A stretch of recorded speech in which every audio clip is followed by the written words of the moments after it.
Roll on throttle.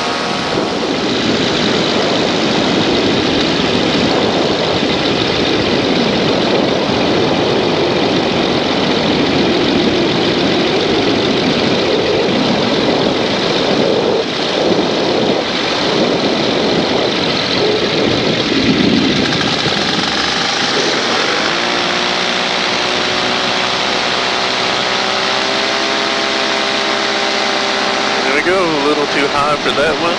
Make some adjustments. Those solar panels always make me nervous. That and a barbed wire fence is not an exciting thing to contemplate. There we go. Nice and smooth. Pressure, pressure. Yes.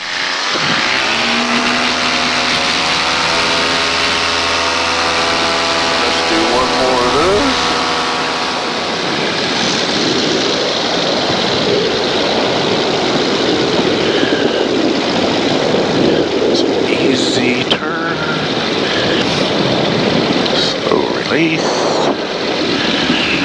pressure, pressure, nice.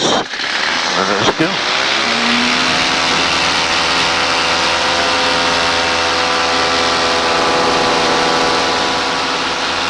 Alright guys, so this is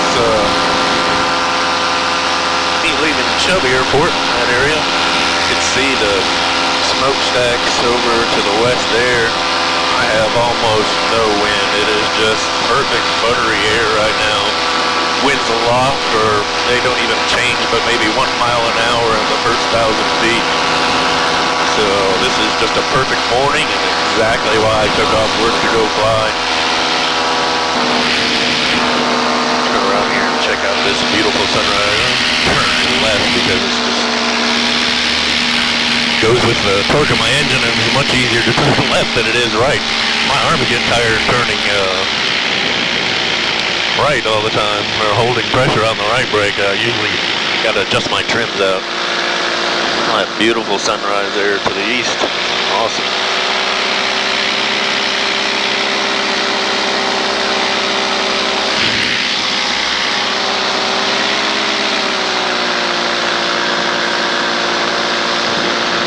A little lower here. I'm getting close to the airport's pattern altitude. I'm not quite clear of that yet, so I'm gonna drop down. Make sure I steer clear of that.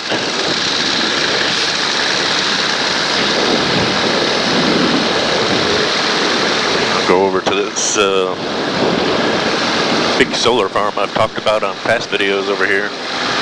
See if with all that black area if I can get any little bumpity bumps there. Sometimes I do.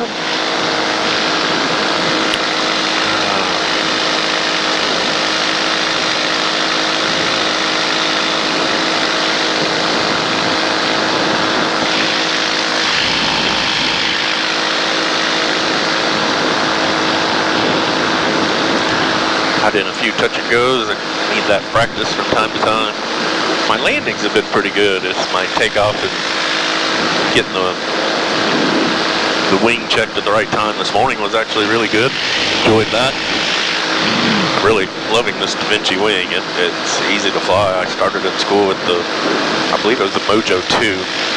And I don't know if it was just because it was always wet. That wing seemed to always give me problems trying to get it up and straight and control it.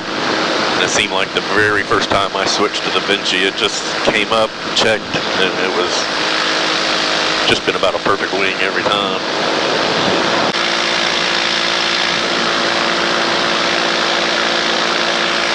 Alright, I'll see if I it out a little bit. Sure, I don't touch that first. Alright, that's done. I want to do this one first. That's why I don't like throttling. See how that does. I think that lets up some pressure on me. Oh yeah, that's much better.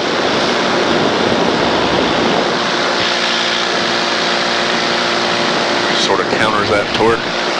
Bounces out, gives me a little bit more speed. I don't have them trimmed all the way out. They're about the left one isn't in the neutral position, and the right one is more all the way out.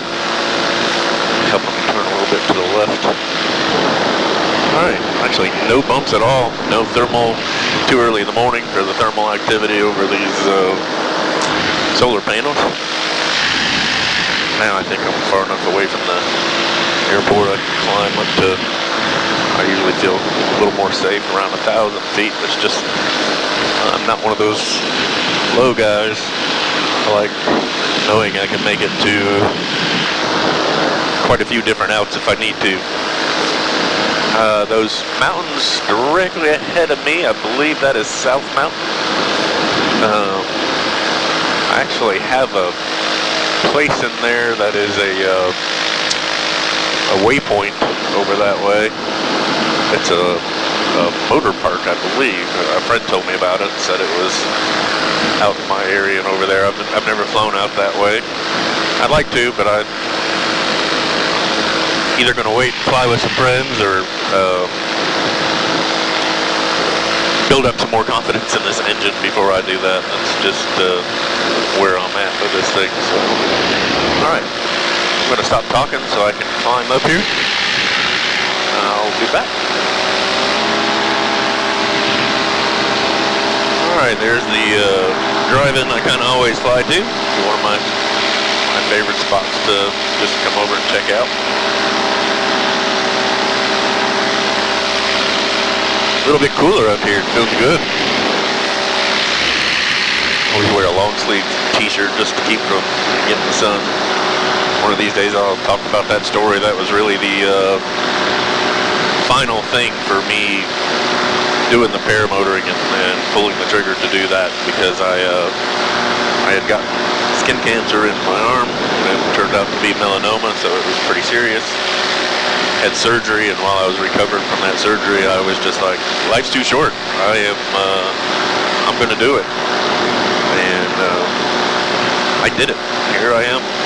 Not quite it's been a little more than a year since my surgery. In October, I'll have been, that's when I went to school at One Up Adventures, and I'll have been flying for a year then. So, this is actually flight number 30. Now, I don't count flights as, touch and goes as different flights. A flight is a full stop. So, most days I just get one flight. I might do a couple touch and goes and stuff, but I add up my landings too, so I think I'm somewhere around 50 landings, maybe high 40s or low 50s. I have to check, but yeah, I'm kind of a geek and keep my logbook and do all that. I am really hoping I'm not talking for nothing this time and my microphone is working for the video. I want to give a shout out to Mark Honeycutt. I know he has the same microavionics helmet as I do, and I know he talks on the radio and on the GoPro, so I had hit him up and said, hey, how are you getting your GoPro to work? And he told me there was an adapter to it. I could either send it back to Wisconsin Flight Sports and they could do it, or he might even be able to send me out something. And I called Wisconsin Flight Sports, talked to Roger, and that's exactly what he was able to do. He sent me out a part that connected to a little space on my helmet that I wasn't even aware was there. And so my hope is that this is working well now, and I won't have any further problems. So. All right, guys, just some more details on that helmet. This little section right here, where you see this arrow pop up, that is where the adapter for the GoPro goes. I don't know if it's used for other things or not, but Wisconsin Flight Sports sent me out a wire that basically plugs right into the media mod on my GoPro 9, and the microphone worked great for this flight. So I think I finally got my microphone problem situated. There's a lot of background noise still. I'm going to see if I can work on that in post-production and see if there's a way to block the motor noise a little bit, or at least lessen it a little bit. But if not, that's okay. I think it sounds pretty good. It's better than doing a voiceover through the whole thing, so I was excited to not have to do a voiceover for the whole video. So again, thanks for watching this. A big shout out to Mark Honeycutt with Pinnacle Paramotor and Roger with Wisconsin Flight Sports for helping me get this squared away. I appreciate it. And the next video is going to be a continuation of this flight. This was, like I said, a long flight, about an hour and 20 minutes, my longest flight so far. So the next video will continue with that flight. Thanks for watching, and if you like, please hit that subscribe button, and I hope to put out more content like this. Thank you.